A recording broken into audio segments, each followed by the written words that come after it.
அஸ்ஸலாமுஅலைக்கும். Hi viewers, welcome to Chithima kitchen. இன்றைக்கி நம்ம சித்திமா கிச்சனில் ஈவினிங் ரெசிபி தான் செய்ய போகிறோம். Veg spring roll. அதை எப்படி ஈஸியாக அண்ட் டேஸ்ட்டாக செய்கிறதுன்னு சொல்லிட்டு இந்த வீடியோவை ஸ்கிப் பண்ணாமல் பாருங்கள்.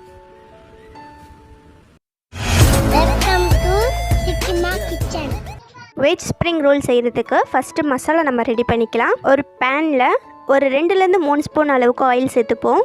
ஆயில் சூடாயிடுச்சு. இப்போ வெங்காயம் சேர்க்கலாம். நான் மீடியம் சைஸ் வெங்காயம் ஒரு 2 எடுத்திருக்கேன். அது சின்ன சின்னதாக கட் பண்ணி எடுத்திருக்கேன். அதை இதில் சேர்த்துக்கலாம்.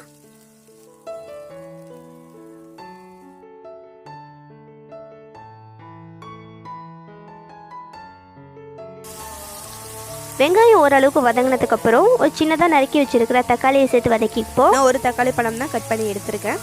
அதையும் சேர்த்து வதக்கிக்கலாம். இது கூட 1-2 பச்சை மிளகா வந்து சின்னதாக கட் பண்ணி எடுத்திருக்கேன். அதையும் சேர்த்து வதக்கிக்கலாம். 2 உருளைக்கிழங்க தோல் சீவிட்டு இப்படி ஸ்லைஸாக நான் எடுத்திருக்கேன். ஏன் இப்படி எடுத்திருக்கேன்னா சீக்கிரம் குக் ஆகும். அது இல்லாமல் நம்மளுக்கு ரோல் பண்ணுறதுக்கு கொஞ்சம் ஈஸியாக இருக்கும், அதுக்காக. ஸோ அதையும் இதில் சேர்த்து நல்லா ஸ்ப்ரெட் பண்ணிப்போம்.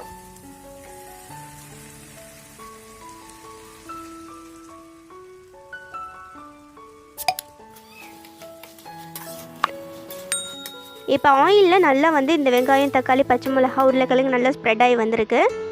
இப்போ இதுக்கு தேவையான மசாலாவை பார்க்கலாம். இஞ்சி பூண்டு பேஸ்ட் 1 ஸ்பூன் எடுத்திருக்கேன். மிளகுத்தூள் 1/2 ஸ்பூன் எடுத்திருக்கேன். சீரகம், பெருஞ்சீரகம், மஞ்சள் தூள் இதெல்லாம் 1/4 டீஸ்பூன் எடுத்திருக்கேன். காரத்துக்கு தகுந்த மாதிரி மிளகாய் தூள் சேர்த்துப்போம். இதை நல்லா மிக்ஸ் பண்ணிக்கலாம். இப்போ நல்லா மிக்ஸ் பண்ணதுக்கப்புறம் இதுக்கு தேவையான அளவு சால்ட்டு சேர்த்து நம்ம மிக்ஸ் பண்ணிப்போம்.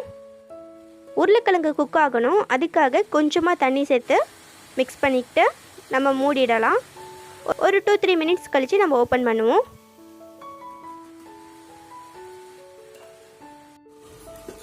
இப்போ 2-3 மினிட்ஸ் ஆயிடுச்சு. இப்போ ஓப்பன் பண்ணலாம். நல்லாவே ட்ரை ஆகி நம்மளுக்கு கிடச்சிருக்கு. மசாலா நல்லா செம ஃப்ளேவராக இருக்குது. ஸோ இதை ஸ்டவ் ஆஃப் பண்ணிவிட்டு நம்ம ஆற வச்சிடலாம். இப்போ ரோல் பண்ணுறதுக்கு எப்படி பண்ணுறதுன்னு பார்க்கலாம். நம்ம மைதா மாவில் தான் ரெடி பண்ண போகிறோம். 1/2 கப் மைதா மாவு எடுத்திருக்கேன். இதுக்கு தேவையான அளவு சால்ட்டு கொஞ்சோன்னு சேர்த்துக்கலாம். இது ரெண்டத்தையும் மிக்ஸ் பண்ணிப்போம். இதுக்கு தண்ணி வந்து கொஞ்சம் கொஞ்சமாக சேர்த்து நல்லா மிக்ஸ் பண்ணிப்போம். பபிள்ஸ்லாம் இல்லாமல், கட்டியாக இல்லாமல் நல்லா லிக்யூட் மாதிரி இருக்கணும்.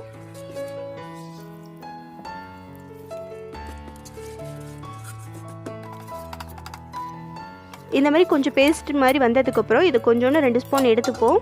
இது எதுக்கு எடுக்கிறேன்னாக்கா ரோல் பண்ணும்போது நம்மளுக்கு ஒட்டுறதுக்கு தேவைப்படும். ஸோ அதுக்காக இதை எடுத்து வச்சுக்கலாம்.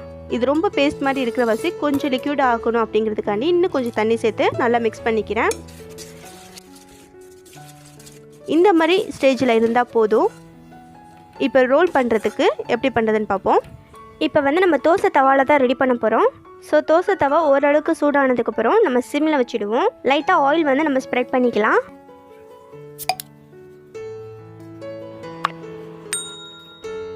இப்போ இந்த ப்ரெஷ்ஷால் தான் நம்ம வந்து அப்ளை பண்ண போகிறோம். ஸோ இந்த மாதிரி லைட்டாக நம்ம வந்து ப்ரெஷ் பண்ணால் போதும். இந்த மாதிரி நம்ம பண்ணிக்கலாம். ஒரு 2-3 கோட்டிங் அது மேலே கொடுத்துப்போம்.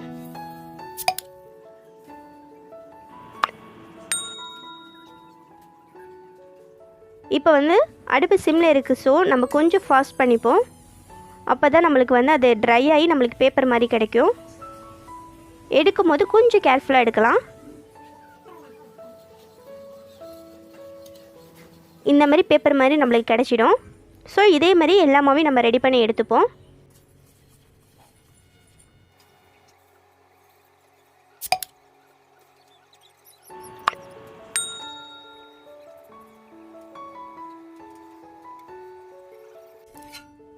இப்போது இது எப்படி ரோல் பண்ணுறதுன்னு பார்க்கலாம்.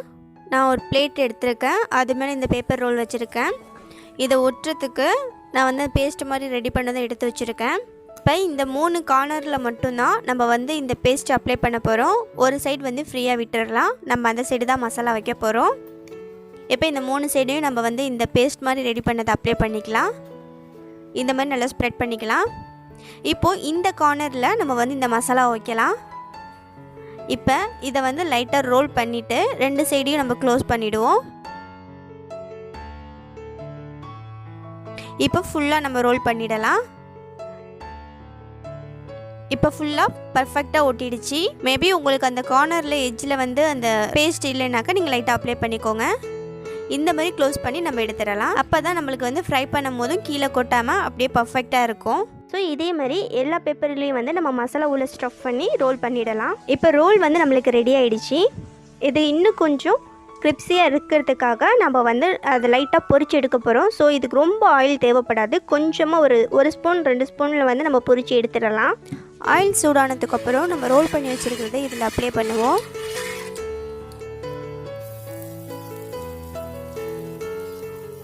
எல்லா சைடும் ரோஸ்ட் ஆகிற மாதிரி நம்ம பரட்டி விட்டுக்கலாம்.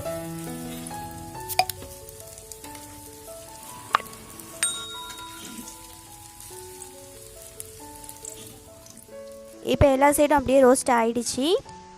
இப்போ இதில் எண்ணெயை ட்ரை பண்ணிவிடுவோம். அப்படியே தோசைக்கல்லில் வச்சு இதில் எண்ணெயை ட்ரை பண்ணிவிட்டு நம்ம எடுக்கலாம். இதேமாதிரி எல்லா ரோலையும் நம்ம கிரிப்ஸியாக லைட்டாக பொரிச்சு எடுத்துக்கலாம்.